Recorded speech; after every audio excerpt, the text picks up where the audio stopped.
Hello everyone. आज हम फिर आप लोगों के सामने कक्षा 10वीं की एक प्रमेय को लेकर उपस्थित हुए हैं। इसके पहले वाले वीडियो में मैंने आपको आधारभूत समानुपातिक प्रमेय के बारे में बताया था, उसको सिद्ध करके बताया था। आज हम उसी आधारभूत समानुपातिक प्रमेय के विलोम को पढ़ेंगे, converse of basic proportionality theorem.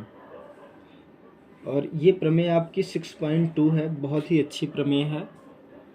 तो ध्यान दीजिएगा, क्या है इस प्रमेय का कथन। सबसे पहले जब भी आप प्रमेय को सॉल्व करिए तो उस प्रमेय के कथन को ध्यानपूर्वक पढ़िए, प्रमेय कह क्या रही है। तो जरा ध्यान दीजिएगा, क्या है इस प्रमेय में।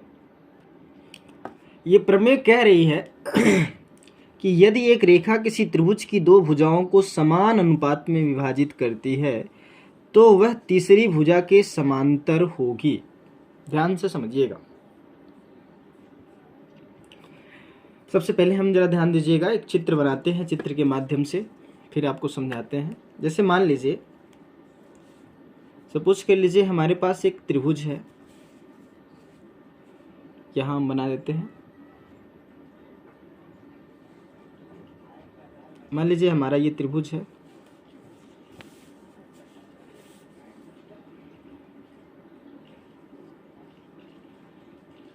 और ये रहा त्रिभुज हमारा ABC।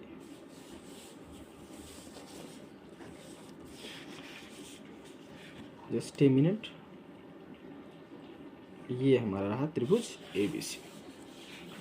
चलिए, इसको हमने नाम दिया शीर्ष A, वर्टेक्स A, शीर्ष B और शीर्ष C, vertex A, vertex B and vertex C। तो जरा देखिए, प्रमेय की कथन क्या कह रही है कि यदि एक रेखा किसी त्रिभुज की दो भुजाओं को समान अनुपात में विभाजित करती है। तो मान लीजिए हम एक रेखा खींचते हैं। सपोज कर लीजिए वो रेखा जो है, वो जो रेखा है वो रेखा हमारी है ये रेखा DE। मान लीजिए ये रेखा हमारी क्या है, DE। कह रहा है ये जो रेखा है DE, इसको हमने नाम दे दिया D और इसको नाम दे दिया हमने E। क्या नाम दे दिया, D और E। अब ये जो रेखा है इन दो भुजाओं को समान अनुपात में बांटती है। इसका मतलब क्या भाई, ये जो रेखा DE है ये दो भुजाएं जो हैं इस त्रिभुज की AB और AC, इनको समान अनुपात में बांटती है। यानी जितना AD और BD का जो अनुपात होगा वो AE और CE के अनुपात के क्या है, बराबर है। तो कह रहा सिद्ध कीजिए कि ये जो रेखा DE है, ये जो रेखा DE है ये रेखा BC के क्या है, समानांतर है। ये जो रेखा DE है ये रेखा BC के क्या है, समानांतर है।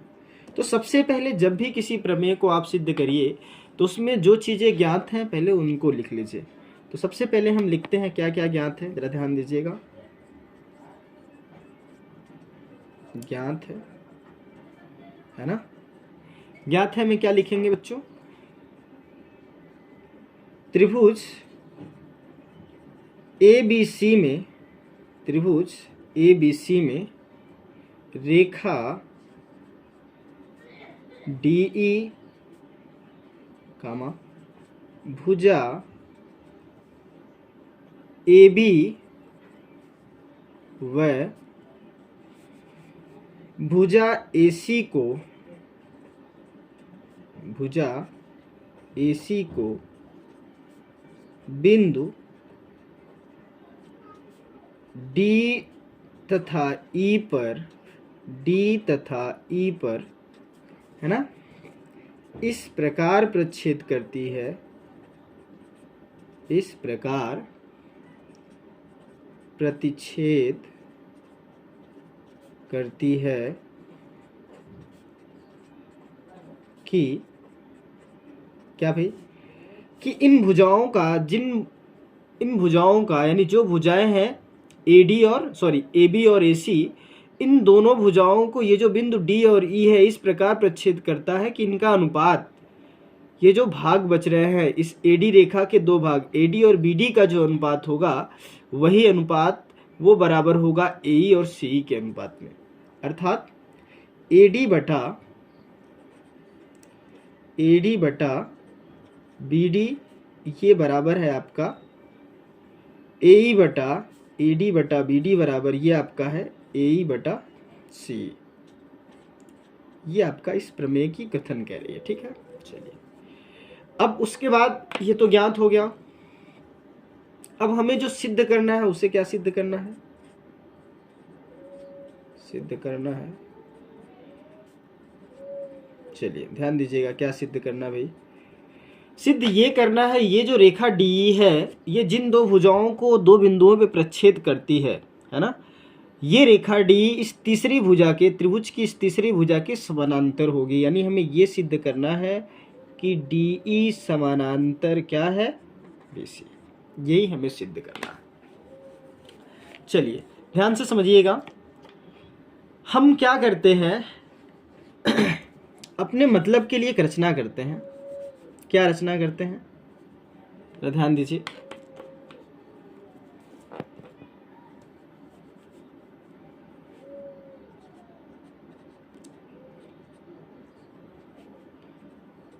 रचना ये करते हैं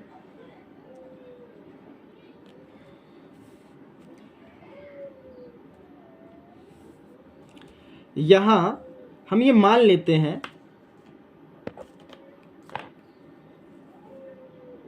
रचना में हम ये मान लेते हैं माना DE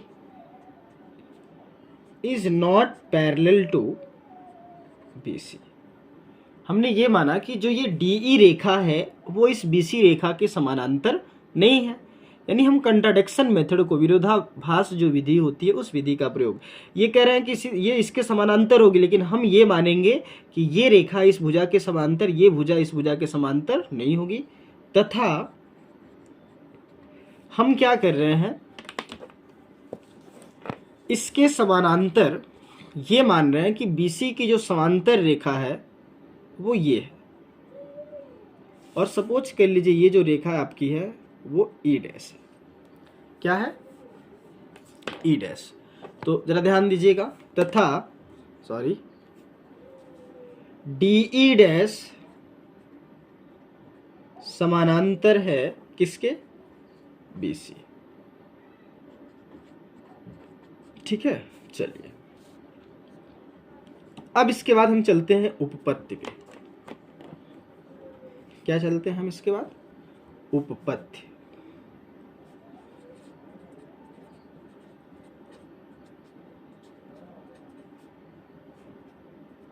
उपपत्ति देखिए चित्र से, है ना। यहां जरा ध्यान दीजिए। DE डैश ये पैरेलल है किसके? BC के। ये चीज कैसे हुई है भाई? यहाँ लिख दीजिए, ये हमने रचना से लिखा है। तो जब ये DE डैश BC के पैरेलल है तो BPT से, किससे? BPT से, बेसिक प्रोपोर्शनैलिटी थ्योरम से क्या मिल जाएगा जरा बताइए? AD बटा, बोलो फटाफट, AD बटा PD ये आपका बराबर होगा AE डैश बटा CE डैश, है ना। इसको करिए समीकरण नंबर 1। चलिए आगे चलते हैं। परंतु AD बटा BD ये हमारा है AE बटा C के। AE बटा क्या है? C, है ना। इसको करिए समीकरण नंबर 2। और ये स्थिति हमारे पास क्या है? ज्ञात है। ये हमारे पास ये स्थिति क्या है? ज्ञात है। चलिए ध्यान दीजिए जरा, समीकरण 1 और 2 को ध्यान से देखिए। इसका LHS समीकरण 1 का LHS समीकरण 2 के LHS के क्या है? बराबर है। समीकरण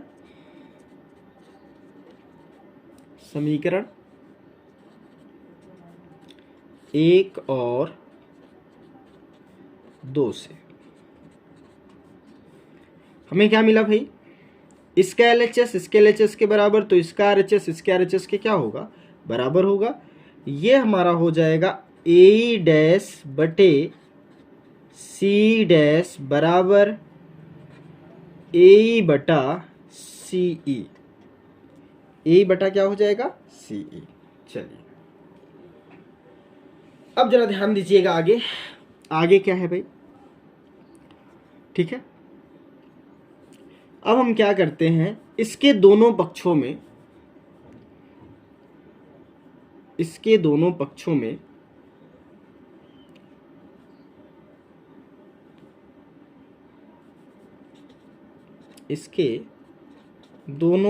में एक जोड़ देते हैं। एक क्या कर देते हैं? जोड़ देते हैं। हमारा मतलब है इसलिए जोड़ रहे हैं क्योंकि अभी हम जो है, ध्यान दीजिएगा, जो हमने ये माना है कि ये इसके समानांतर है डी डैश, आपको ये मिलेगा कि ये इसके समांतर नहीं होगा। तो जब ये इसके समांतर नहीं होगा तो हम अपने आप कह देंगे डी समानांतर क्या? BC। तो जब हम एक जोड़ेंगे यहाँ तो हमें क्या मिलेगा? जरा देखिए, AE डैश बटे क्या मिल जाएगा? AE डैश बटे C डैश प्लस 1 बराबर AE बटा CE। यहाँ भी हमने क्या जोड़ दिया? प्लस 1। ठीक है, चलिए आगे चलते हैं। आगे जरा ध्यान दीजिए। 1 मिनट रुक जाइए जरा। ये पेज थोड़ा सा फिल हो गया है, पेज लेते हैं, ध्यान दीजिए। ठीक है, थोड़ा सा इसको हम सॉल्व कर लेते हैं। यहाँ सॉल्व कर लेते हैं। क्या मिला है हमें? यहाँ कर लेते हैं। इधर देखिए, इसके भी बटे 1 माना जाएगा, इसके भी बटे 1 माना जाएगा। माना जाएगा कि नहीं? तो अगर हम इसको सॉल्व करें तो ये हमारा मिल जाएगा AE dash plus C dash बटे कितना? C डैश बराबर,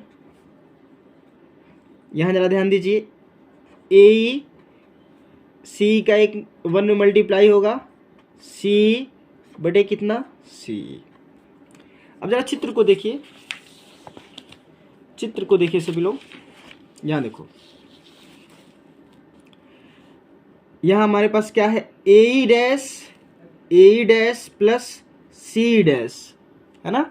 AE dash plus C dash, ये आपका मिल करके हो जाएगा, इम्प्लाइज दैट कर दीजिए, ये आपका मिल करके हो जाएगा AC और बटे आपका क्या हो जाएगा? CE डैश बराबर, यहाँ देखिए, AE प्लस C, ये भी मिल करके आपका क्या हो जाएगा? AC बराबर कितना? CE, है ना? चलिए हाँ आगे चलते हैं, इसको यहीं रखे रहते हैं, है ना? चलिए अब यहाँ जरा ध्यान दीजिए, इस AC से ये AC क्या हो जाएगा? कैंसिल, और हमारे पास मिला क्या? बोलो, हमारे पास मिला CE बराबर CE डैश। CE बराबर हमारे पास क्या मिला? CE बराबर क्या मिला? CE dash. अब जरा चित्र को देखिए, CE बराबर CE डैश, CE बराबर, चलिए जरा चित्र को देखिए, क्या CE यहाँ से लेकर के यहाँ तक की जो वैल्यू है CE, है ना, क्या ये CE डैश के बराबर है? क्या CE जो वैल्यू है वो CE डैश के बराबर है? नहीं ना। ये तभी संभव होगा, ये दोनों बराबर कब होंगी? जब ये E डैश, है ना, किसके संपाती हो जाए? E के। परंतु आप लिखेंगे, परंतु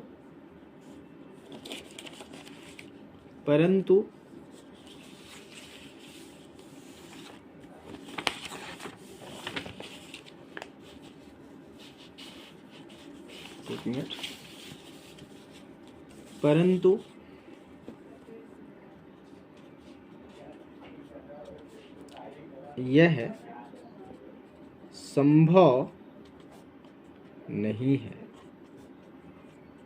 परंतु यह तभी संभव होगा,